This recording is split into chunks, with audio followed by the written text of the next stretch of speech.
फरमाते हैं कि मैं ना मजदूर लेने गया, बगदाद के चौक में मजदूर बैठे होते थे, तो मेरी उन मजदूरों में से ना एक नौजवान बच्चे पे नजर पड़ी। बड़ा कमजोर सा वजूद था, लेकिन चेहरे पर इबादत का निशान था। माथा बताता था कि नमाज का बड़ा ख्याल रखता है। मैं उसके करीब गया।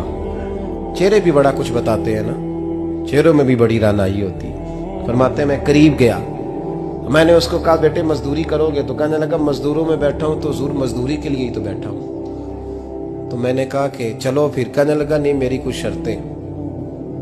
मैंने कहा बताओ। कहने लगा पहली शर्त यह है कि लोग 4 दिनार दिहाड़ी लेते हैं, मैं 3 दिनार लूंगा।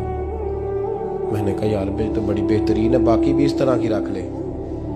उसने कहा हुजूर दूसरी शर्त यह है कि मैं आपकी मुकम्मल बात मानूंगा, लेकिन जब अजान हो जाएगी फिर आपकी नहीं सुनूंगा।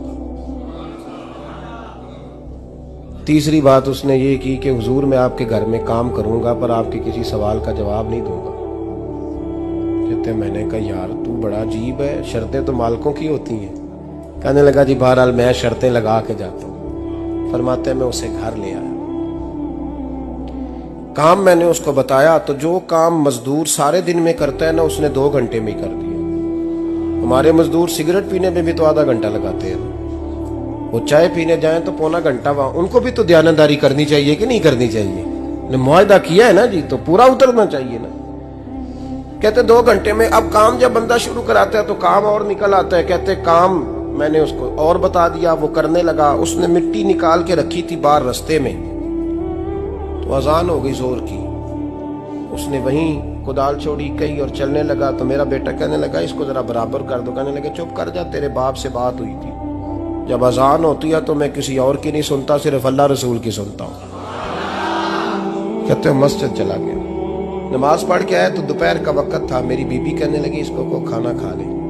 कहते हमने कहा खाना खा लो, तो कहने लगा मैंने रोजा रखा, रमजान भी नहीं था, नफली रोजा रखा हुआ। फरमाते हैं शाम हुई, मैंने 3 दिनार दिए, तो मैंने कहा तेरा नाम क्या है? कहने लगा मैंने आपसे कहा था मैं किसी सवाल का जवाब नहीं दूंगा। कहते वो चला गया। अगले दिन मैं फिर लेने गया उसे, काम कुछ और निकल आए, तो लोगों ने बताया वो सिर्फ हफ्ते वाले दिन आता है।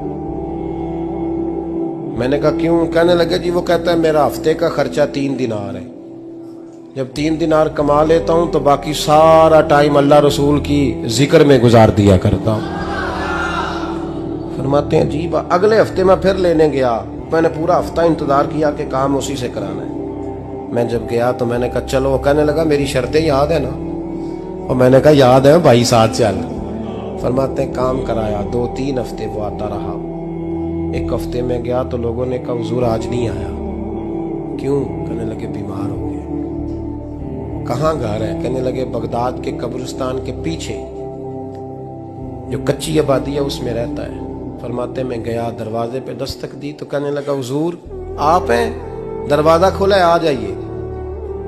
फरमाते मैं अंदर गया तो मैंने कहा तुम्हें कैसे पता चला मैं आया हूँ? कहने लगा हुजूर अल्लाह वाले हो, आप नहीं आना था, वरना अमीर तो गरीबों का पता लेने कोई नहीं आते।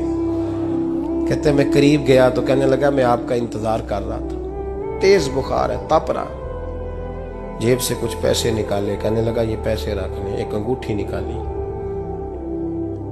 कहने लगा हुजूर आज रात को मेरा इंतकाल हो जाएगा, इन पैसों का कफन खरीद के सुबह जनाजा पढ़ के मुझे दफन कर देना, और जब दफन करो तो ये अंगूठी लेके असर के बाद हारून रशीद के पास जाना। आप उसे कहना मैंने मिलना है पर वो आपको टाइम नहीं देगा। आप उसको आवाज दीजिएगा कि तेरी एक अमानत है मेरे पास, फिर वो आपसे मिलेगा तो अंगूठी दे दें, फिर आप मेरी तरफ से फारिग हैं। हजरत फरमाने लगे तेरा नाम? और कहने लगा हुजूर वक्त थोड़ा है, आज रात मैंने जाना है, बड़ी लंबी माफी मांगनी है रब करीम से, अगर मुनासिब समझे तो मुझे अपने रब से तन्हाई कर दे। फरमाते मैं आ गया पर उसकी बातों ने मुझे सारी रात सोने नहीं दिया। फरमाते सुबह बड़ी मुश्किल से सूरज निकला, मैं गया दरवाजे पे हाथ रखा तो दरवाजा खुला हुआ था। अंदर दाखिल हुआ तो खुशबुएं मेरा इस्तकबाल कर रही थी। जब चेहरे से कपड़ा हटाया तो उसका तो इंतकाल हो चुका।